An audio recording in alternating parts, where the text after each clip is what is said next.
नमस्कार, मैं डॉक्टर हरवीर चौधरी आपके समक्ष एक नए वीडियो के साथ प्रस्तुत हूँ। आज का विषय जीएसटी एक परिचय के रूप में है और हम इसमें ये बताना चाहते हैं क्योंकि स्टूडेंट्स के साथ साथ ये व्यवसायी और आम जन के लिए भी बड़ा उपयोगी है, इसलिए इसे गंभीरता से लें। जीएसटी इनडायरेक्ट टैक्स है जिसे फ्रांस में 1954 में प्रथम बार अपनाया गया। GST is a consumption based tax, यह उपभोग आधारित कर प्रणाली है। जीएसटी भारत में 1 जुलाई 2017 में लागू हुआ। इससे पहले इसके विभिन्न चरण हैं। भारत में वस्तु एवं सेवा कर का प्रारंभ 2000 से माना जाता है। इसी वर्ष पश्चिम बंगाल के वित्त मंत्री श्री असीम दास गुप्ता की अध्यक्षता में विशेष अधिकार प्राप्त समिति का गठन किया गया था। इसी कड़ी में वर्ष 2002 में श्री विजय केलकर की अध्यक्षता में वस्तु एवं सेवा कर पर विचार करने के लिए एक टास्क फोर्स का गठन किया गया था। 2003 में केलकर टास्क फोर्स ने वैट सिद्धांतों पर आधारित एक व्यापक वस्तु एवं सेवा कर की कर प्रणाली का सुझाव दिया था। जीएसटी अपनी इसी विकास यात्रा के चलते वस्तु एवं सेवा कर परिषद जीएसटी द्वारा विभिन्न विवादों के निपटारे के साथ प्राधिकरण का गठन किया और एक प्रस्ताव रखा। बाद में दिसंबर माह में संविधान 122 में संशोधन विधेयक 2014 के नाम से नया विधेयक संसद में प्रस्तुत किया गया। विपक्ष ने मांग की कि विस्तृत चर्चा के लिए यह विधेयक स्टैंडिंग कमेटी के पास भेजा जाए। फरवरी 2015 में वित्त मंत्री श्री अरुण जेटली ने बजट भाषण में संकेत दिया कि वस्तु एवं सेवा कर को 1 अप्रैल 2016 में लागू करना चाह रहे हैं, लेकिन यह संभव नहीं हुआ और अंत में 1 जुलाई 2017 में इसने मूर्त रूप में अपना लागू हो गया। भारत की संसद और राज्य विधान मंडलों के मध्य कराधान शक्तियों का विभाजन किया जाता है। अनुच्छेद 246 में वर्णित है कि जिसे केंद्र और देश जिसमें के अनुसार देश में विभिन्न करों की व्यवस्था विद्यमान है। इसका वर्णन संविधान की अनुसूची 7 में वर्णित है। जीएसटी लागू होने से पूर्व विश्व बिरादरी में भारत को कर के जंजालों का देश कहा जाता था। संवैधानिक शक्तियों का प्रयोग कर भारत सरकार ने एक राष्ट्र एक कर का संकल्प लिया और सुधार के क्षेत्र में जीएसटी एक मील के पत्थर के रूप में स्थापित हो गया। जीएसटी क्या है? वस्तु एवं सेवा कर जीएसटी को संविधान के अनुच्छेद 366 12A में परिभाषित किया गया है। इसके अनुसार वस्तु एवं सेवा कर का आशय वस्तु या सेवाओं या दोनों पर करारोपण से है, केवल मानवीय उपयोग के लिए मदिरा शराब पर करों को छोड़कर। अर्थात ये विभिन्न कर हैं जिनमें शराब है, क्रूड पेट्रोलियम पदार्थ है, प्राकृतिक गैस है, पेट्रोल, हाई स्पीड डीजल, बिजली की खपत और बिक्री पर टैक्स, पंचायत, नगरपालिका, नगर निगम, जिला परिषद आदि द्वारा लगाया गया कर ये ऐसे हैं जिन्हें अभी जीएसटी में सम्मिलित नहीं किया गया है। अर्थात कह सकते हैं वस्तु एवं सेवा कर एक व्यापक बहुस्तरीय गंतव्य आधारित कर है जो प्रत्येक मूल्य वृद्धि पर लगाया जाता है, जिसका अंतिम ग्राहक द्वारा भुगतान किया जाता है। यह एक अप्रत्यक्ष कर है। मूल्य वर्धित कर की तरह वस्तु निर्माण से लेकर अंतिम उपभोग तक प्रत्येक चरण में हुई मूल्य वृद्धि पर यह कर लगाया जाता है। अंतिम उत्पादन से अंतिम उपभोग तक के जो बहु स्तर हैं उन्हें हम देखते हैं कि रॉ मटेरियल और रॉ मटेरियल विनिर्माण क्षेत्र में जाता है प्रोडक्शन के में, वहाँ पर निर्माण होता है, फिर होल सेलर के पास जाता है, होल सेलर से रिटेलर के पास जाता है और रिटेलर से कंज्यूमर के पास जाता है। अर्थात यह विभिन्न स्तरीय स्तर हैं जिन पर प्रत्येक स्तर का व्यक्ति अपने अपने लाभ भी जोड़ देता है, जिस पर भी जीएसटी पे करना होता है, जिसका अंतिम भुगतान कंज्यूमर द्वारा होता है। इसको एक उदाहरण के रूप में हम देखें तो कच्चे माल की कीमत 100 रुपये है, जिस पर मानक कर की दर के अनुसार 18% दर से जीएसटी लगाया गया, जिसमें 9% सीजीएसटी और 9% एसजीएसटी स्टेट के लिए जाने वाला कर है।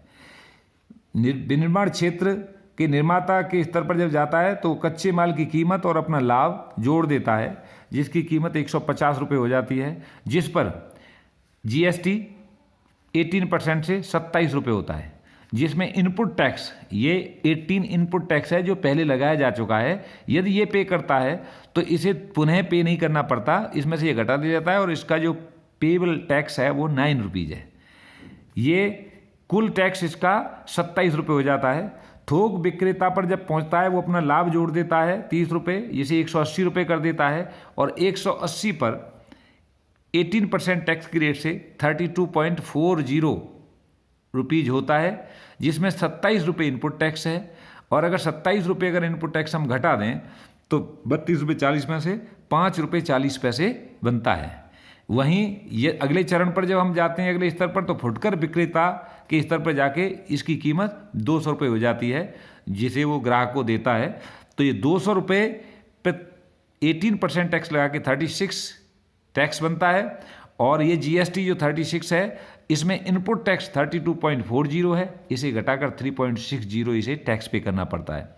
अर्थात ग्राहक को जब ये वस्तु मिलती है तो उसकी कुल कीमत 236 रुपये 236 रुपीज़ है, जिसमें ग्राहक द्वारा वस्तु का मूल्य 200 रुपये और ग्राहक द्वारा चुकाया गया जीएसटी 36 है, जिसमें 18 रुपये केंद्र का हिस्सा और 18 रुपये राज्य का हिस्सा है। इस तरह हम उदाहरण से स्पष्ट कर सकते हैं कि कैसे जीएसटी दिया जाता है। जब ये 36 रुपये पे हो जाता है तो ये अपने रिटर्न फाइल करते हैं अपने इनपुट टैक्स को वापस मंगाने के लिए। इन्हें ये मिल जाता है, जबकि अंतिम भुगता से 36 लिया जाता है और इन्होंने जिस जिस स्तर पर पे किया है उतना उतना ये वापस करते हैं। जीएसटी के प्रकार। जीएसटी को केंद्रीय वस्तु एवं सेवा कर सीजीएसटी जो केंद्र को प्राप्त होता है, एसजीएसटी राज्य वस्तु एवं सेवा कर जो राज्य को प्राप्त होता है। लेकिन कुछ ऐसे कर होते हैं जिनमें एक राज्य का निर्मित वस्तु दूसरे राज्य में बेची जाती है तो उसे आईजीएसटी में सम्मिलित किया जाता है। इसे हम एकीकृत वस्तु एवं सेवा कर कहते हैं। केंद्र वसूल करेगा, लेकिन इस केंद्र द्वारा वसूले गए कर को एक राज्य से दूसरे राज्य व विदेशों में वस्तुओं और सेवाओं के आदान प्रदान व्यापार पर भी लगाया जाता है। इस तरह को हम इसे आईजीएसटी कर कहते हैं। ये पूर्ण राज्य हैं और ऐसे ही यूनियन टेरिटरी हैं। जो यूनियन टेरिटरी हैं उनमें यूनियन टेरिटरी वस्तु एवं सेवा कर, जिसमें 8 केंद्र शासित राज्य हैं, उनको यूटीजीएसटी कहते हैं उस कर को। अब हम बात करते हैं करों की दर की। यदि हम करों की दर पे आएँ तो भारत में कुल 5 प्रकार के 0%, 5%, 12%, 18% और 28%। ये हम मानते हैं कि 0% कुछ नहीं होता, लेकिन कुछ ऐसी वस्तुएं हैं जिन पर कोई भी जीएसटी लागू नहीं होता, अर्थात जीएसटी से मुक्त हैं। और वो मुफ्त जो वस्तुएं हैं वो अभी तक वस्तु एवं सेवा कर से मुफ्त वस्तुओं में दूध, लस्सी, दही, शहद, फल सब्जियां, आटा, बेसन, नमक, मीट, मछली इत्यादि ऐसी वस्तुएं जो अनपैक्ड हैं और जो आम उपभोग की आवश्यकता है, आम व्यक्तियों की उपभोग की आवश्यकता है, उसको ध्यान में रखते हुए इन्हें जीएसटी से फ्री रखा गया है। वहीं लग्जरी एवं महंगे सामान ऐसे हैं जिन पर जितनी हाईएस्ट जीएसटी की दर है उससे अधिक भी अतिरिक्त सेस लगाया जाता है। ऐसी यदि हम जीएसटी की दायरे में आने वाली वस्तुओं का अवलोकन करें तो हम पाते हैं कि देश में उपभोग में प्रयोग की जाने वाली लगभग 81% वस्तुएं ऐसी हैं जो 18% के दायरे में आती हैं, इसीलिए हम इसे मानक जीएसटी दर कहते हैं। शेष जो वस्तुएं हैं वे ऐसी वस्तुएं हैं जो या तो 18% से नीचे या 18% से ऊपर की आती हैं, लेकिन 18% में 81%, शेष 19% ऐसी हैं जो इससे भिन्न आती हैं। वस्तु एवं सेवा करों के उद्देश्य। Objective of GST. एक राष्ट्र एक कर। जीएसटी एक राष्ट्र एक कर की व्यवस्था है। कर अवंचन और चोरी को रोका जा सकता है इससे। करों के जंजाल से मुक्ति मिलती है क्योंकि यह पूरे देश में एक ही प्रकार की एक ही दर, विभिन्न जो 4 दरें निश्चित की हैं उन्हीं के अंतर्गत लगता है। करों पर कर लगाए जाने से बचाव होता है। बार बार कर, एक बार जिस वस्तु पर कर पे किया जा चुका है उस पर पुनः कर लगाने की से बच जाते हैं। करों को उत्पादक से अंतिम उपभोक्ता पर हस्तांतरित किया जाता है और कर भुगतान और गणना को सरल और पारदर्शी बनाया जा सकता है। जीएसटी की प्रमुख विशेषताओं में यह गंतव्य आधारित कर व्यवस्था है, अंतिम चरण पर प्रभावी होती है, देशव्यापी एक समान कर दर व्यवस्था है, अप्रत्यक्ष कर है, इसे हम अप्रत्यक्ष कर कहते हैं, वैट का परिष्कृत रूप है, अर्थात वैट को संशोधित करके इसे और मॉडिफाई करके इस व्यवस्था को लागू किया गया है, अंतिम आपूर्ति पर लगाए जाने वाला कर है। जीएसटी आज तक संचालित सभी कर प्रणालियों में श्रेष्ठ माना जा रहा है, अर्थात ऐसी धारणा बनी हुई है कि जीएसटी कर प्रणाली में अब तक का सबसे बड़ा और अच्छा उदाहरण है। जीएसटी राजनीतिक संघवाद से आर्थिक संघवाद का उदाहरण है, अर्थात राज्य और केंद्र राजनीतिक रूप से 2 कड़ी थीं जो एक दूसरे से जुड़ी थीं और जिनके बीच के संबंध थे। ऐसे ही कर के क्षेत्र में जीएसटी एक ऐसा है जो आर्थिक संघवाद को जन्म देता है और केंद्र और राज्य दोनों मिलकर किस प्रकार काम कर सकते हैं, ये उसका एक उदाहरण है। जीएसटी का भुगतान अंतिम उपभोक्ता द्वारा राज्य और केंद्र को आधा आधा बराबर किया जाता है। यदि 18% जीएसटी है तो 99% दोनों में चला जाता है। अगर 28% किसी वस्तु पर जीएसटी है तो 14% चला जाता है। जीएसटी हेतु पंजीकरण के लिए pan linked tax payer identification number प्रदान किया जाता है जो 15 अंकों का होता है। इसे याद कर सकते हैं, कई बार आ सकता है कि pan linked tax payer identification number कितने डिजिट का होता है, 15 डिजिट का होता है, 15 डिजिट्स। इससे सभी ऑनलाइन जुड़ गए हैं जिसका ब्यौरा स्वतः प्राप्त किया जा सकता है। करदाताओं द्वारा केंद्र और राज्य को एक ही रिटर्न फाइल करना पड़ता है, इसके लिए अलग रिटर्न की आवश्यकता नहीं होती।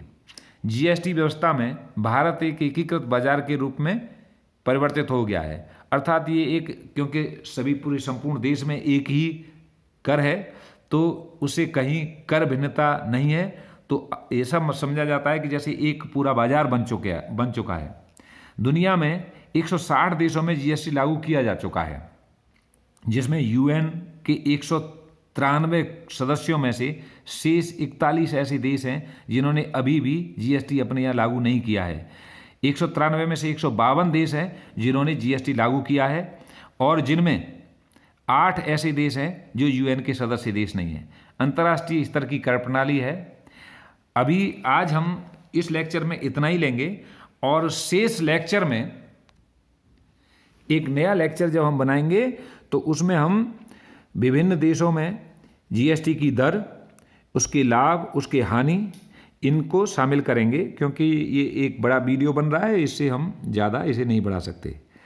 इससे संबंधित कुछ महत्वपूर्ण प्रश्न बन सकते हैं जिन प्रश्नों को हम पूछ सकते हैं। उनमें से वस्तु एवं सेवा कर से आप क्या समझते हो, वस्तु एवं सेवा कर कहाँ लागू हुआ, इसके क्या उद्देश्य हैं, इसकी मुख्य विशेषताएं क्या हैं, इस तरह के विभिन्न प्रकार के क्वेश्चनों को हम देख सकते हैं। धन्यवाद। आज के वीडियो में बस इतना ही। वीडियो से संबंधित अपने कमेंट्स और अनुभव जरूर शेयर करें। नमस्कार।